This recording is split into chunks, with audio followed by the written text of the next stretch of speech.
Welcome to the Great Detectives of Old Time Radio from Boise, Idaho. This is your host, Adam Graham. In a moment, we're going to get into this week's episode of yours truly, Johnny Dollar. But first, if you are enjoying the podcast, please follow us using your favorite podcast software. I do want to also encourage you to check out our t-shirts at t-shirt.greatdetectives.net. We have 4 available in a variety of sizes and colors.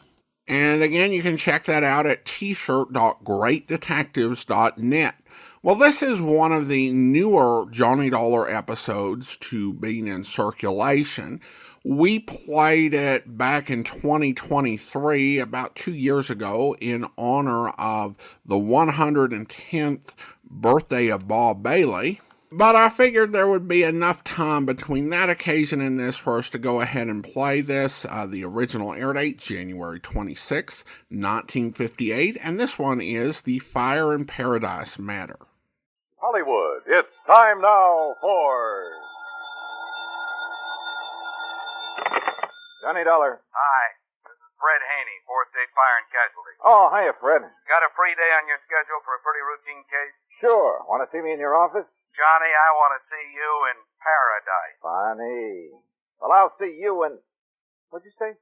Paradise? Paradise, New Jersey. Well, where is it? About 50 miles south of Philadelphia, about 50 miles west of Atlantic City. So if you take a train down to Philly... Or a plane. Oh, you and your fancy expense account. Okay, if you take a plane to Philly, you can rent a car there. And just what am I supposed to do in Paradise? Find out how much accident insurance we have to pay to one Joshua Trimming. Who's he?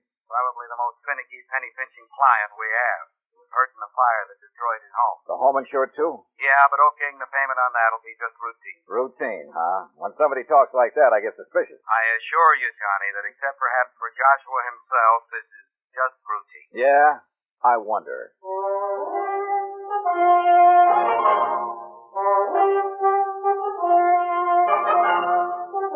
Bob Bailey, in the exciting adventures of the man with the action-packed expense account, America's fabulous freelance insurance investigator. Yours truly, Johnny Dollar.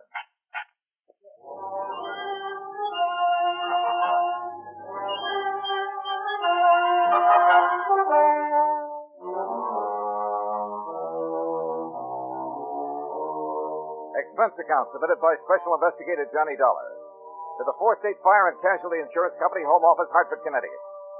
Following is an account of expenses incurred during my investigation of the Fire in Paradise matter.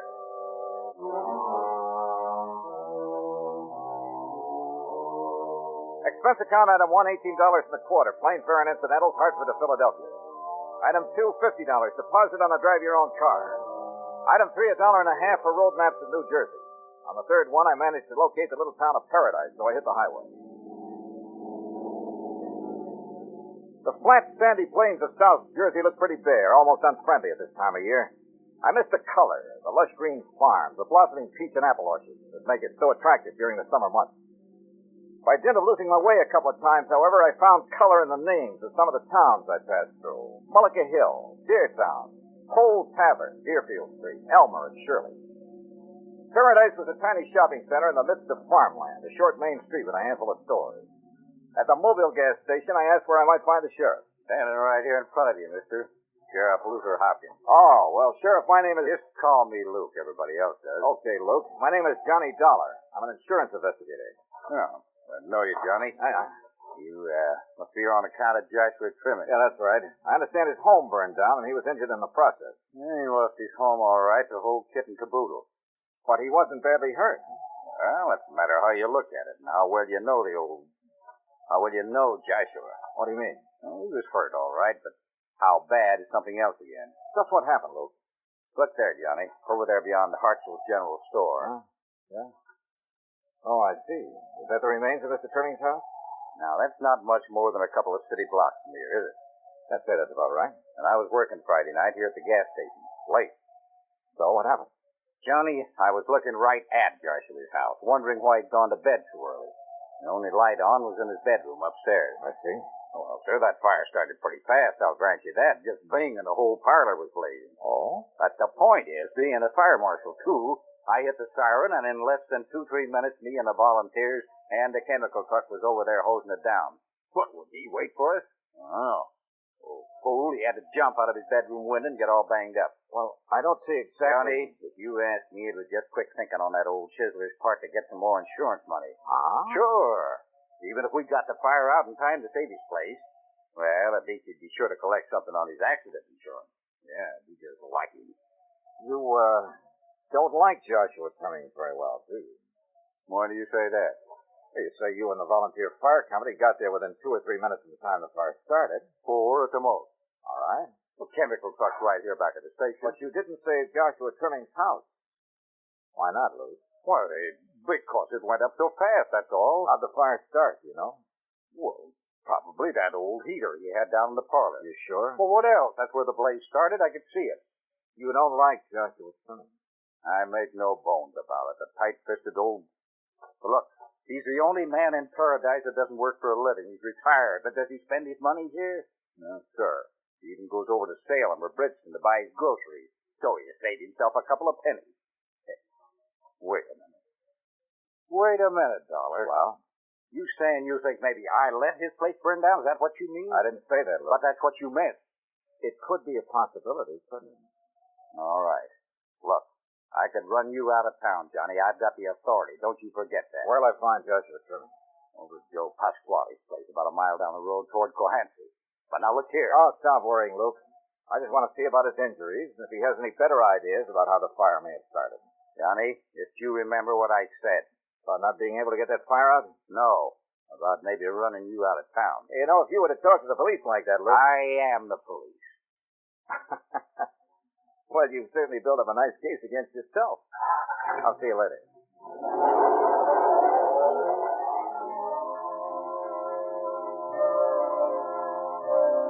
Driving to the Pasquale farm meant passing what was left of Joshua Cummings' house. Instead of passing, I stopped. From the insurance standpoint, it was pretty much a total loss. But enough of the frame was standing to reveal some rather interesting things. Could the sheriff, fire chief, Luke Hopkins, have overlooked them? Or was he just being very careful not to call attention to them? I wondered.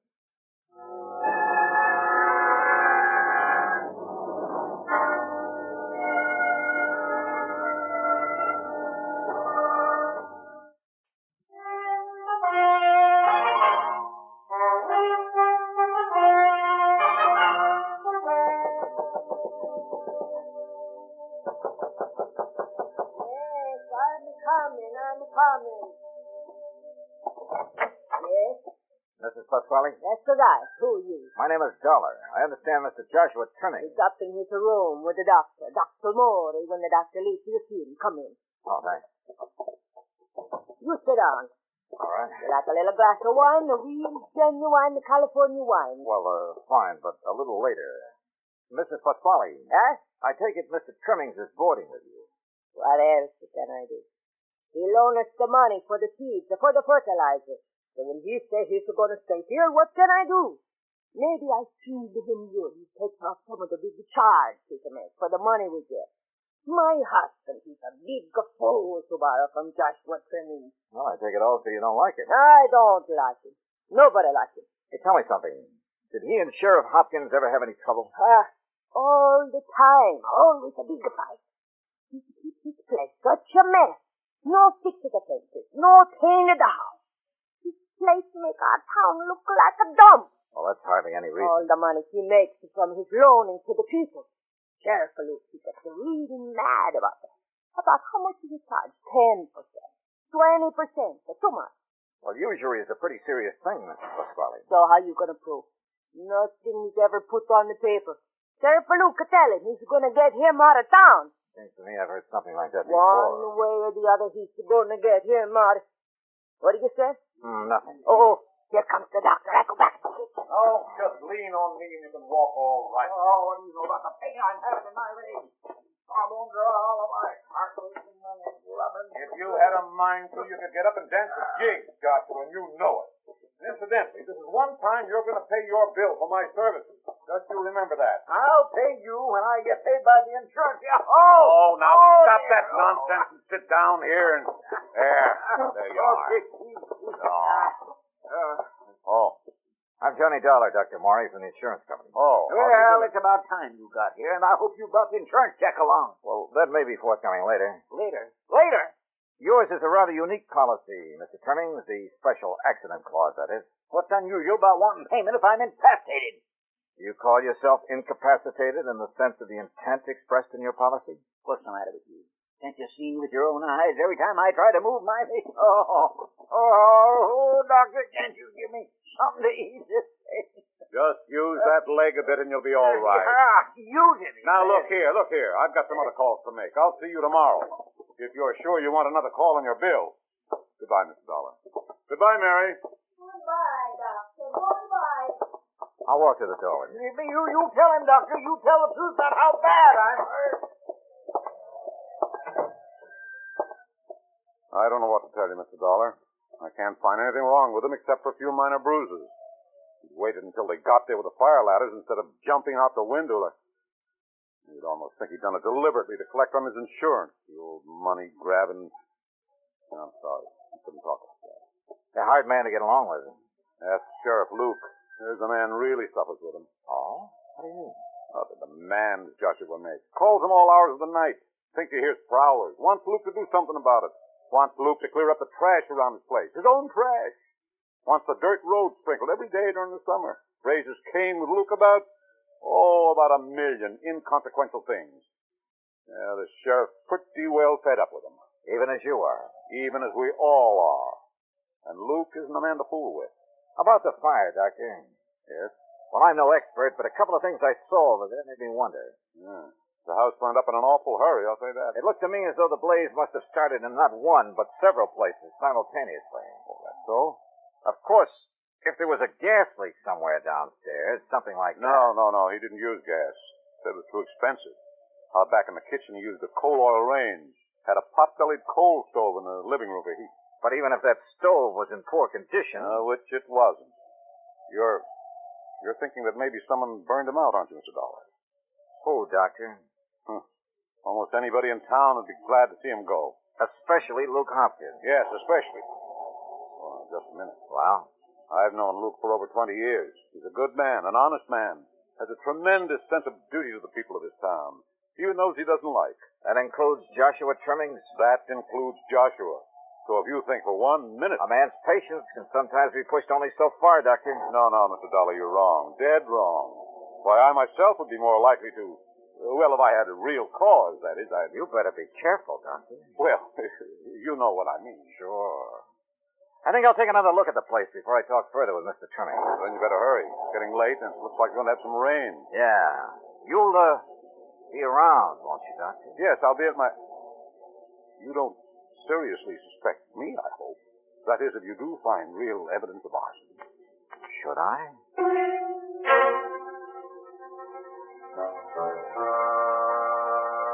Item 4, 26 cents for a loaf of bread at the general store in the hope of using it as a test for traces of kerosene.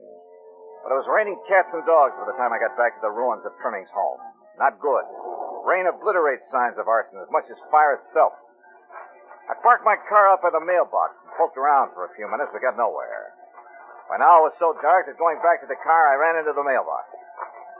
Almost on a hunch, I opened it. I took out the contents. And then, stooped over the headlights of my car, I carefully read a couple of the letters. From the telephone company, the electric company, just routine letters.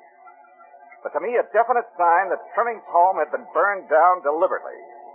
The first real clue I had, and not a pretty one.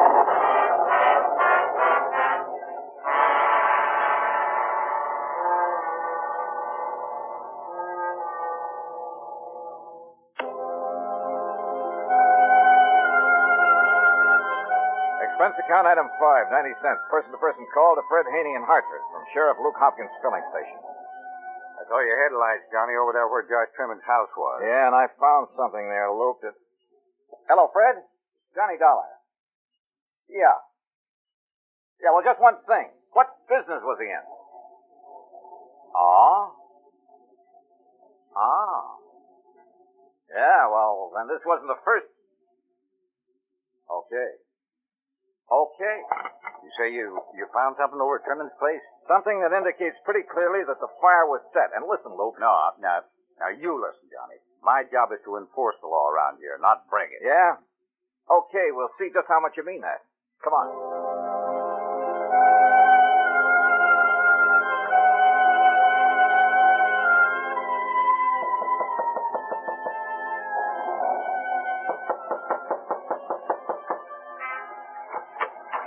Oh, Mr. Dollar, the sheriff, look, you come in out of the rain. You're all wet. I poured you a nice glass of wine. Yeah, well, maybe later, Mrs. Pasquale. Where the devil you been, young man? Well, you walked out of here with that Dr. Murray in it. Oh, dear, my poor leg. I'm an insurance investigator, Mr. Trimming. I know it. I've been investigating. Then you come back here to approve the insurance payment for my injury. I've been investigating the fire at your home. I'm convinced that it was arson, that it was carefully, deliberately set. Then get this no-good sheriff here to do something. You mean he did it? Now, look here, Johnny. Yes, of course he did. He's been threatening for years to get me out of this town one way or another. Ain't that true, Sheriff? Well, yeah, in a way. Well, yeah, in a way. Ha! He not only set the fire, but he let my house burn down. Is that what you found out, Mr. Dollar? I understand he and the volunteers got there within a few minutes after it started. Oh, sure, they got there fast enough. Probably to cover up for his starting the fire. He got there so fast, why, don't you see? If he hadn't known it was going to go up. Yeah, I thought of that. Golly, I'll be so glad when I collect my insurance and get well enough away from people like him. By golly, I want you both to listen to me for a minute. Sure, go right ahead. Mr. Trimming, did you pick up the mail for your mailbox on Friday? What? What? No, I don't believe it did. I'm sure you were too busy to. What? Ask any big city cop in the arson squad who runs up against this sort of thing all the time. What? And he'll tell you that when he sees unpaid bills for water, electricity, telephone lying around, it's one of the sure signs of planned arson. After all, why bother paying the bills if you're going to burn up the place? His mailbox? Yeah. Last warnings that unless he paid his bills to the phone company, Now, here, that's tampering with the United States mail. Look, Mr. Trimmings was in the doll business before he came here. Yes, that's where I made the money to retire. What he retired on was the insurance he collected when his plant burned up. He made little celluloid dolls, cupies, that sort of thing. And if anybody knows about the inflammability of celluloid, I see. Picture this, Luke. Long strips of celluloid laid to the corners of his living room from a central point. Yeah? At the end of each one, a rag, or maybe just a carpet soaked with gasoline. Not enough to leave a trace, but enough to start the fire. But I don't see what... At the center, on top of the celluloid strips, a short-lighted candle. When it burned down to the celluloid, bang, the whole place was on fire. Meanwhile... I'll be danged. Meanwhile, he had plenty of time to go upstairs, stay there with the lights on. Perfect alibi. You saw him up there when the fire started, Luke, so you backed up his alibi. I had no idea. Yeah? That fire was as faked as the injury to his leg he's trying to collect on. Yeah. Yes, you're right. I thought you couldn't stand up. And since you found proof of how I did it, so go ahead and ask me, Luke. Proof? I didn't have one shred of it, Trimming. What? That was all guesswork. You mean I... Yep. You just talked yourself out of a lot of insurance money. In front of witnesses, Joyce. And probably into a nice long prison term. Oh, no. Oh, nice glass of wine. Oh! Try sprinkling a little on Mr. Trimming. Maybe he'll come too.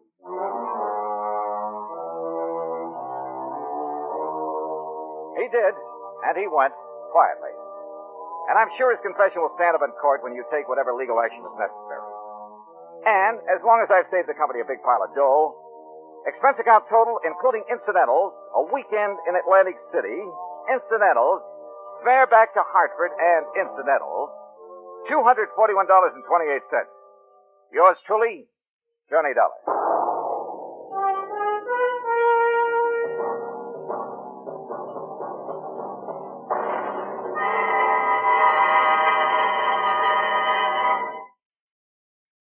Welcome back. I should go ahead and share the cast, not available in the recording, but courtesy of John Abbott in his book, The Who Is Johnny Dollar Matter.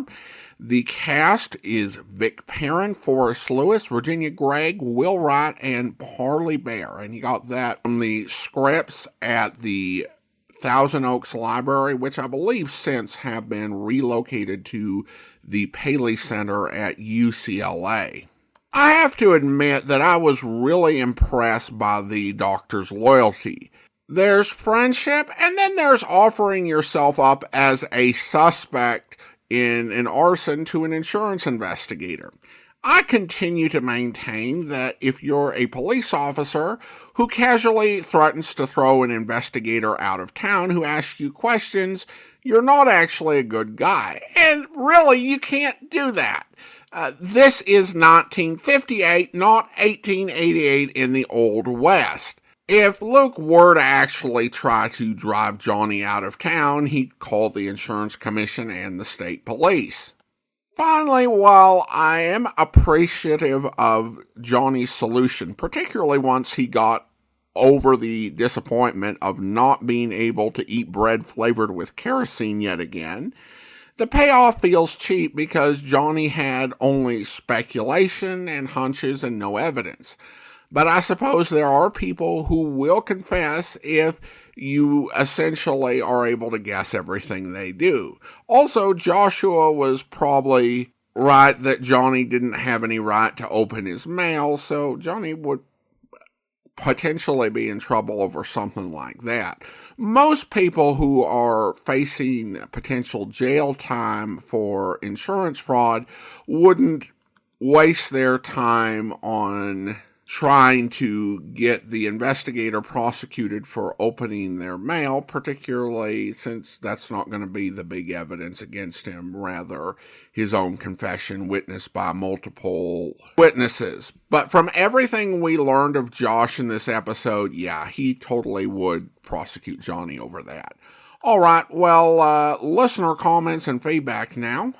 And we start on YouTube with a comment regarding the Boron 112 matter. This was a strange one, but then again, it was a George Reed case. Yeah, I think that's right. Anytime George Reed makes the call, you have to brace yourself for something weird to happen, and certainly that's Johnny's approach. And then we go to Facebook, where Stephen writes regarding an ad on a recent Johnny Dollar episode concerning Chef Boyardee pizza. My mom made pizza from the Chef Boyardee box all the way through the 70s and 80s. It was the pizza I ate all my growing years. As far as I know, it's still available at Walmart. I was able to confirm that it is indeed still available at Walmart. I don't recall if I said anything about it. I've never experienced that myself, but that definitely does still exist. Stephen also writes, I want to thank you for several podcasts that I've discovered because of you. The first was the Old Time Radio Westerns because Andrew helps with your podcast. I started following I Love Old Time Radio and Classic Comedy of Old Time Radio because of your crossover podcast. Most recently, I added Hot Copy Radio Theater on your recommendation. They each have their strengths and weaknesses. But The Great Detectives of Old Time Radio has the best community commentary and interaction of any of the podcasts. Someone complained about your commentary picking on details. Keep it up. This is why we listen to your podcast. I hope you find comfort in the loss of your father-in-law. Well, thank you so much. I appreciate your kind words. Now it's time to thank our Patreon supporter of the day. And I want to go ahead and thank our Patreon supporters who have been supporting the podcast for 5 years this month. I want to thank Ron and Steve supporting the podcast at the Detective Sergeant level of $7.14 or more per month. And I want to thank Jim and Sergey supporting the podcast at the Shamus level of $4 or more per month. All have been supporting the podcast since May of 2020. Thank you so much for your support. That will actually do it for today. If you're enjoying the podcast, please follow us using your favorite podcast software. And if you're enjoying the podcast on YouTube, be sure to like the video, subscribe to the channel, and mark the notification bell. All those things that help YouTube channels to grow. We'll be back next Friday with another episode of yours truly, Johnny Dollar. But join us back here tomorrow for Dragnet, where It'll all have to come out of our pocket. It's a terrible thing. Yes, sir, it is. Terrible. I don't know what I'm going to do. Hate to ask the congregation for it. Their offerings have always been so generous, and they're not wealthy either, just working people. When was the last time that you heard from this Mr. and Mrs. Herbert, Reverend? A week ago, I guess. Yes, it was last Monday. I got anxious and called them at their hotel. It's on South Grand. I can give you the address. They told me when the books would be ready. It said it would be on Tuesday. Mm-hmm.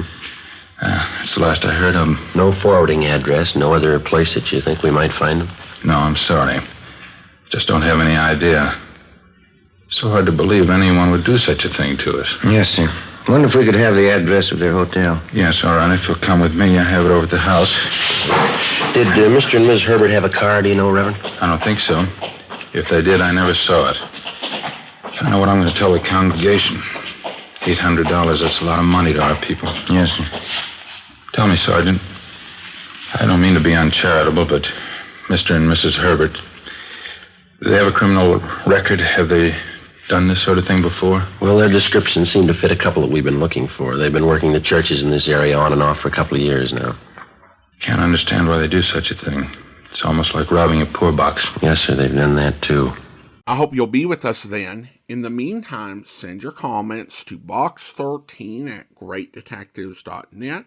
Follow us on Twitter at Radio Detectives, and check us out on Instagram, instagram.com/Great Detectives. From Boise, Idaho, this is your host, Adam Graham, signing off.